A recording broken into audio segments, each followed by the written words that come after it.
this is a great segue for me because we went from Mitch talking about the activity that you must be doing on the internet, the constant advertising and self-promoting you must be doing. Professionally, in everything you say, expressing what you say and do as best as you possibly can. Then on Avo, you say it to a different audience.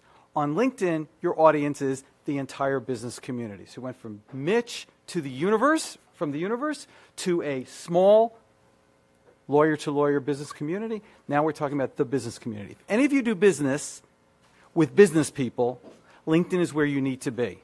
If you're not on LinkedIn, at this point, folks, you don't exist. And while that sounds cute, it's true. LinkedIn is the second website that business people open on their screens in the morning. First it's email, then they look away. It's too much to look at.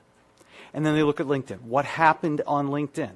And you will get nowhere on LinkedIn unless you talk about yourself in a way that people want to engage with you.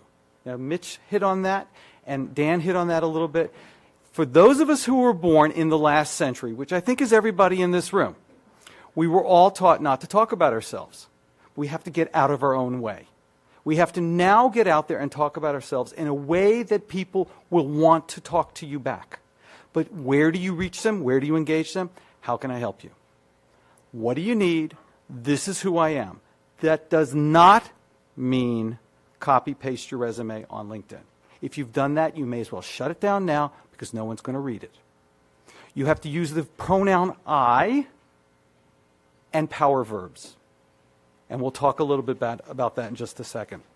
This quote from a guy named J.D. Gershbein sort of combines a lot of things. It's going to be the theme of what I'm going to talk about. And incidentally, J.D. Gershbein is quoted in the book that you all have on your desk. So Gershbein is one of the gurus in LinkedIn. So you see what he's saying here. Successful LinkedIn comes down to representing yourself well, not just representing yourself, but representing yourself really, really well in your own voice. With integrity, which is given, in effectively transitioning those conversations online to the engagement that Mitch was talking about.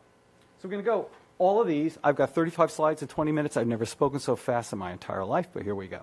Okay. First, demographics. 414 million people on LinkedIn. When that book was published, there were 312 million people on LinkedIn. In the span of what, a year?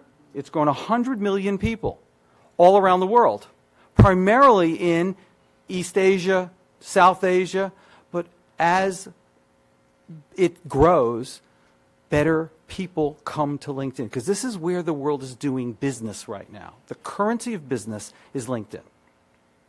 If you want to know who's out there, you have to search it. But you can waste all your time by using that little white search box at the top of the LinkedIn page, and you will waste your time. What you want to do is you want to click on the Advanced tab and go to the Advanced Searches, which is what you see behind this gray bar. This is where you have multiple criteria that you can search for. So if you want to find IP attorneys in White Plains who went to Yale in a certain year and like to make pickles, you can find those people. Because if they've listed all those things, LinkedIn is, at the end of the day, just a gigantic search engine, much like Google, smaller, but finite to the business community. So the more you use this for searching for other people, the more successful you will be. That's the demographics of what's out there. You can do any sort of search you want. So here's a search I did. All attorneys who identify as having law practice as their industry in the greater New York City area. And that is 64,000 people. It's a lot of people. Can't do much with 64,000 people. So let's make it a little thinner. All attorneys I am personally connected to first level and that are also in my groups from that previous group. So the subset of that is 694. Okay. Hold on a second. I don't see that, though. I see a turn. So just point to what you did. Oops, sorry. 694. Where's the first stop? 63. Whoops. Oh, the one is over in the corner here. 64. The level of people is what she's asking. How did you get just the ones you're connected to? You click there. There's another box that you click. You say, I want, this is all the law practice. These are my first connections to group members in the greater New York City area who identify as law practice. These are resulting slides. I mean, I don't have enough time to walk you through the exact example. Then we go one step further. We go all of those people who studied at Yale, if that's what I'm looking for. And you have any of a million reasons to look for things. And that comes down to 195. Okay. And that's how you look for people. Flip it around. How will people find you? Search engine optimization keywords are the operating tool that you must knit into your LinkedIn profile in 3 places. Write this down. Headline, summary, experience. The most search engine sensitive areas on your LinkedIn profile to be found are headline, summary, and experience. Coming soon, skills.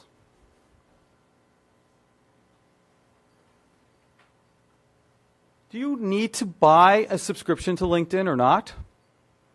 I don't work for LinkedIn, so I'm not going to advocate you buy a LinkedIn subscription. Does anybody subscribe to LinkedIn here? Okay. There are reasons to subscribe to LinkedIn. You're doing a really big search. You want to get the most out of the search. You want to do multiple searches, retain the results of those searches. If you don't pay for LinkedIn, you can only retain and keep the result of one search. If you do pay for LinkedIn, you can keep up to 5 searches simultaneously. That's important. You want to know who's been looking at your profile? If that's important to you, you can see more when you subscribe to LinkedIn.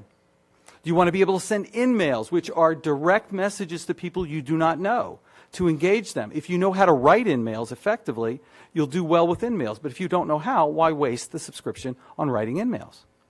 So you have to learn how to use the tool. The best thing about the subscription to LinkedIn is you can join on a month-to-month basis.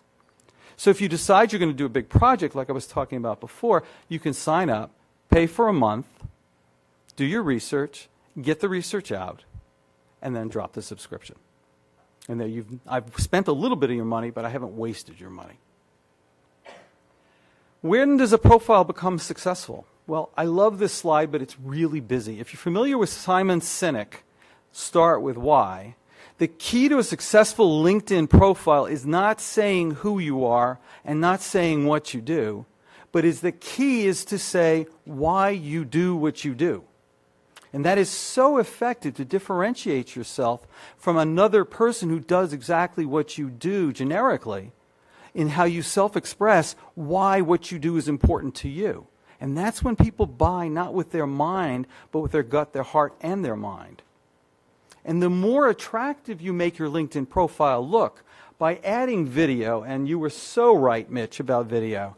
You have to have video, you have to have graphics, there has to be color. Not only color in terms of other colors in the rainbow, but you have to say things with the intonation and with the characteristics of you speaking to them as if they're reading you as you speak to them. That's where I said before, cut paste your resume is death on LinkedIn. So if you've done that, hang it up, folks. If you can't self-express, get somebody who can help you write that for you. Don't let someone write it for you without using your voice. This has to be from your heart. So let's refine down this big, horrible slide and say, here's where the rubber meets the road, the why. Right smack in the middle of the bullseye. If you can describe why you do what you do, and by extension on your company profile page, because they're too different on LinkedIn, why your firm does what it does, you now have differentiated yourself from probably 85% of the rest of your competitors. Let them kill each other. Step out from the crowd.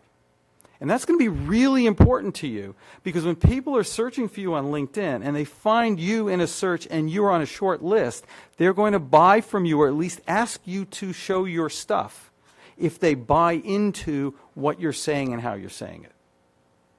And that's how the world works. Your profile must be absolutely complete, top to bottom.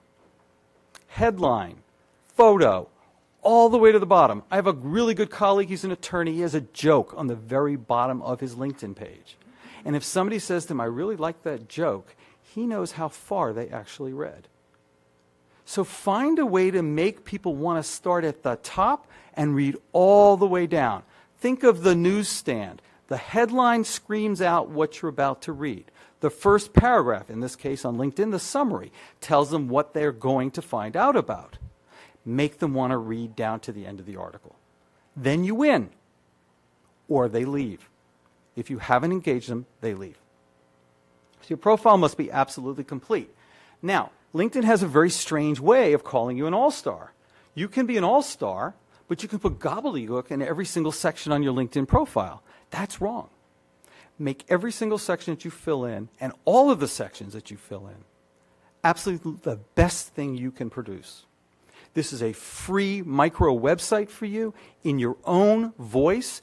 No one can say anything on your LinkedIn profile that you haven't said yourself, or if it's someone else saying something about you, you have already agreed to it. And that's really important to you for your ethics issues. And we'll get into that in just a second. Make sure that your sections you have populated those sections. Don't forget about talking about being a volunteer, giving back to your community. That's really important in what we all do, and especially important in today's economy. Go into the analytics. See how successful what you've written about yourself really is. You have various ways of looking at analytics about trends in your analytics. People who liked or engaged with you looked at your profile. If that's important to you and you see somebody who looks at your profile, nicely go back to them and say, hey, I saw you looked at my profile. Can I help you? Is there something you were curious about that I can answer for you? And I guarantee you no one ever does that except all the people in this room. Because you now have a new powerful idea that no one else wants to do. And people are really interested when you've engaged with them, much like what Dan was talking about, when you thank them for spending time with you. That is not a solicitation. They came to you first. Thank you for... Well, we talked about No, that earlier. exactly. It is not. If you did it to them, it would be the other way around. But when you're thanking them for coming to you, they came to you first. And you see trend lines. This is right off of my own page. I had various things that I've done that makes that trend go up. Various things I don't do or I don't do as well make that trend go down. Experiment with this. This is your voice. Not everything you say and do is going to hit a home run every single time. You will find what works. God used video. It is such a gift. I have shot so many videos. Clement and I were talking about this just a little while ago. Video is your face, your voice, your intonation, a background, color, action. What's good about video? It's memorable. You can read a piece of material 10 times. You're not going to remember it as well as if you see it in sight and sound. Video is getting less and less expensive. Find yourself a great videographer. Use teaser advertisements and get people to engage with you. Again, like I said before, contact me. Here's my LinkedIn profile address. Here's my phone number. People have different ways of engaging. Some want to send you emails, some want to call you, some just want to read about you on LinkedIn. Get them any way that they're interested and comfortable. Use graphics, rich graphics. If you're giving presentations, such as this will be on my LinkedIn profile very soon, put video and graphics and slide decks and PDFs and podcasts and any method of communication that you're using that will let people hear you and see and hear how you express yourself. They assume you can write, but they don't know if you can talk. And that's unfortunately a real problem in today's society. People cannot convey an interesting idea. So you want to be sure that you're presumed to be valuable before they even pick up the phone. Endorsements and recommendations, this is always the gray area. We're going to try to just make this really clean and clear. Skills. I hate skills on LinkedIn. It is a section I've learned to love to hate because if somebody endorses you for a skill, and you can manage it, we'll talk about that in the next slide, but you don't think an endorsement for a skill is enough because they owe you a better than that, then ask them to recommend you within reason, and we will get to that. But use this as a way to have people engage with you and back to them. Would you please add some value to the skills I have? Would you please add to why I do what I do? Would you say how I do what I say and why I do it? You see the differential? It's really valuable. You can say anything you want. When somebody else says it about you, it validates what you've said. So a couple of tips for you on endorsements and skills, and this is an area that'll keep you out of trouble. There are 3 buttons up here, 3 radio buttons, 1, 2, 3, or 3 check boxes. I suggest you uncheck the first 2 and leave the third one checked. The first 2 allow people to endorse you without your okay, or for you to have LinkedIn suggest that you endorse them. I don't think LinkedIn needs to tell you what to do. So if you uncheck those, you'll get yourself out of a lot of trouble. The third one is send me a notification by email anytime somebody endorses me, because some endorsements are going to be legitimate and some are not. There are people out there who will do just a random check every single skill and endorse you for every single skill you've got. You're smiling. Does it ever happen to you? Happens to me all the time. There's a woman I taught a long time ago in a college course. This was before social media, and she endorses me for all my social media skills. I can't afford that to happen, because if somebody says to her, "Hey, Valerie, how do you know Marc's skill in social media?" She says, "I really don't." And the asker feels dumb. She looks dumb. I look dumbest. So I have to manage my LinkedIn profile in a way that is most honest and real and speaks the best about me, speaking about myself. And where do you find manage? You are managing your endorsements. That's the next point right here. That's this middle arrow. It looks like it's grayed out. It's the weirdest thing I ever saw, but it's really live. So click that. That will open. That will open the skill itself, and it'll show all the people who've endorsed you for those skills. You can go in and uncheck the people who don't really know those skills. That is yours to protect and yours to manage. And then you should go through all the skills that you're listing and determine if those skills are truly skills. Management is not a skill. That's a book on your shelf. So think carefully about the skills. As I said earlier, these skills are going to be highly searchable sometime in 2016. You want to be sure that these skills are unique to you and will differentiate you from the competition. So really carefully think about these skills.